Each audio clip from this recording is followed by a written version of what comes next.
Hello મિત્રો, કેમ છો? મજામાં છો ને? હું પણ મજામાં છું. તો આજે આપણે છે ને ગુજરાતીનું ફેવરિટ એવું ગાંઠિયાનું શાક ને રોટલા લઈને આવ્યા છીએ. તો આજે આપણે બનાવશું ગાંઠિયાનું શાક ને રોટલા. જો આ ભાવનગરી ગાંઠિયા છે, એ આપણે ગાંઠિયાનું શાક બનાવશું. ને કાંઈ પણ શાક ન હોય ત્યારે આ આપણે ગાંઠિયાનું શાક બનાવીએ ને તો પણ ચાલે. એની માટે જો છાશ લીધી છે, એક ગ્લાસ છાશ લીધી છે અને અડધો ગ્લાસ આપણે પાણી નાખવાનું છે, મીઠું અને તેલ ને આ છે આદુ મરચા ને લસણની પેસ્ટ છે ને આપણા રેગ્યુલર મસાલા. સાદું સિમ્પલ અમે બનાવીએ એવી રીતનું બનાવશું. તો એની માટે આપણે ગેસ ચાલુ કરી દઈશું ને આમાં થોડુંક તેલનું પ્રમાણ વધારે હોય છે, તો આપણે 2 થી 3 પાવડા તો તેલ નાખશું. કાંઈ પણ શાક ન હોય ત્યારે આવી રીતે અમે ગામડામાં ને એમાં એવું જ હોય, કાંઈ શાક ન મળે ત્યારે આપણે ગાંઠિયાનું શાક ને રોટલા ને બાજુમાં ડુંગળી એટલે ચાલે. આપણું તેલ આવી ગયું છે તો આપણે એમાં રાઈ ને જીરું નાખશું, થોડી હિંગ નાખશું,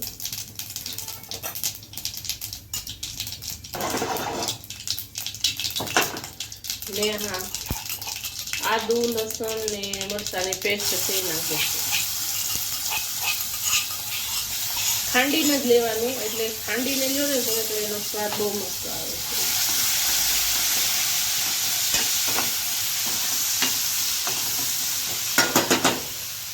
એમાં થોડી આપણે હળદર નાખી દઈશું,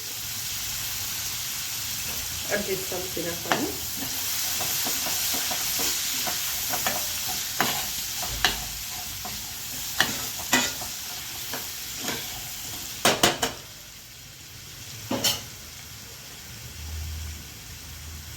આપણે મીઠું પહેલાં નાખવાનું નથી. મીઠું જો પહેલાં નાખશું ને તો આપણે જે છાશ નાખશું ને એ ફાટી જશે. એટલે આપણે બધા મસાલા કરી દઈએ.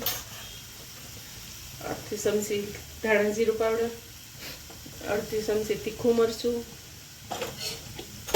ને 1 ચમચી આપણે કાશ્મીરી મરચું નાખશું. બધું મિક્સ કરી દઈશું.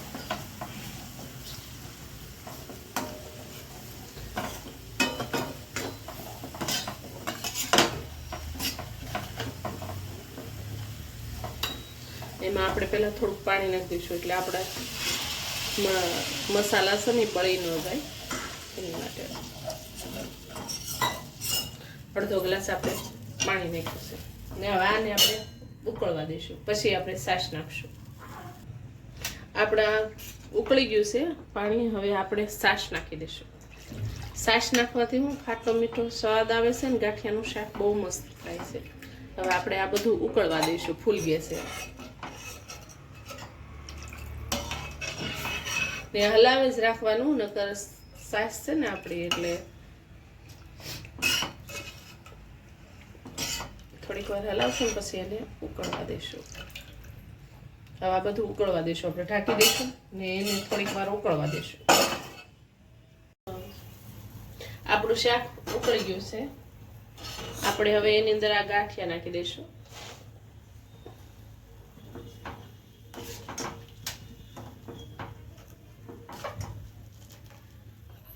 ને હવે થોડુંક આપણે મીઠું, આપણે જેટલું ખારીશ ખાતા હોય આમાં ગાંઠિયામાં તે મીઠું આવે જ તે, એટલે આપણે જે છાશ ને પાણી નાખીને એના ભાગનું જ આપણે મીઠું નાખવાનું છે. ગાંઠિયામાં તો મીઠું હોય જ તે, એટલે થોડું ઓછું નાખવાનું ને જેટલું તમે ખાતા હોય પ્રમાણમાં નાખી દેવું.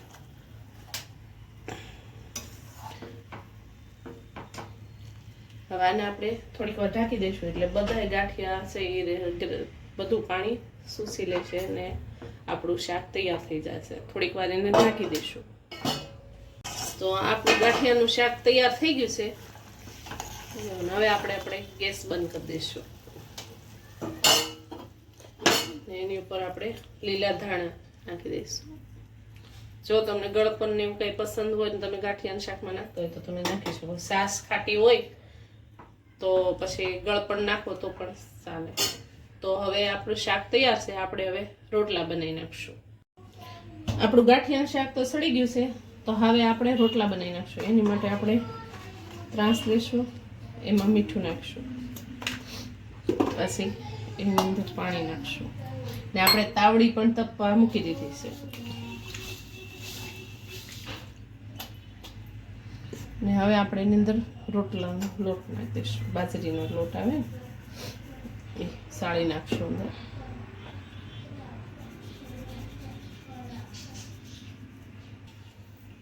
આપણે હવે લોટ બધો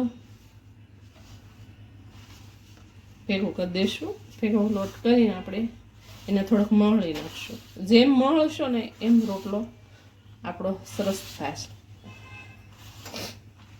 થોડોક અવાજ બેસી ગયો છે એટલે થોડોક ભારે અવાજ આવશે હવે આપણે એને બધું મસળી નાખશું હથેળીના આપણે આવી રીતે હથેળીના ભાગથી નથી એને મહળવાનો છે બધો લોટ આપણો લોટ મહળાઈ ગયો છે ને આવી રીતે થોડોક લઈ લેવાનો ને સાઈડમાં આવી રીતે આમ કરવાનું ને પછી આવી રીતે આમ કરશો ને એટલે ને હવે આપણે હાથમાં પાણી લેશું ને આવી રીતે આમ આપણે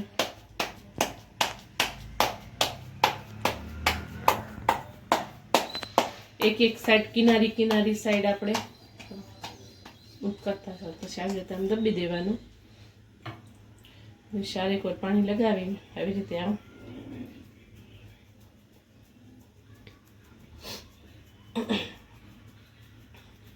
હવે આપણે ટીપવાનું છે આવી રીતે જો સારી કોરથી હલકો થઈ જાય થઈ ગયું ને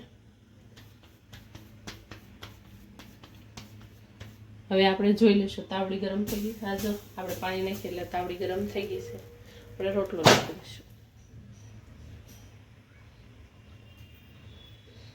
હવે આપણે એને એક બાજુ સડવા દઈશું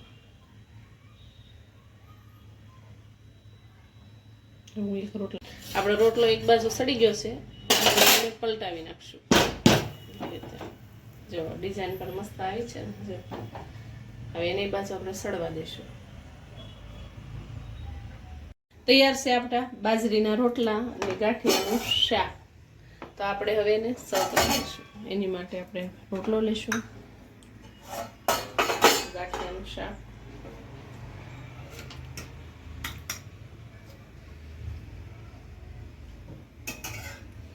સાઈડમાં ડુંગળી લઈશું ને આપણે જે રાયતા મરચાં બનાવ્યા ને એ રાયતા મરચાં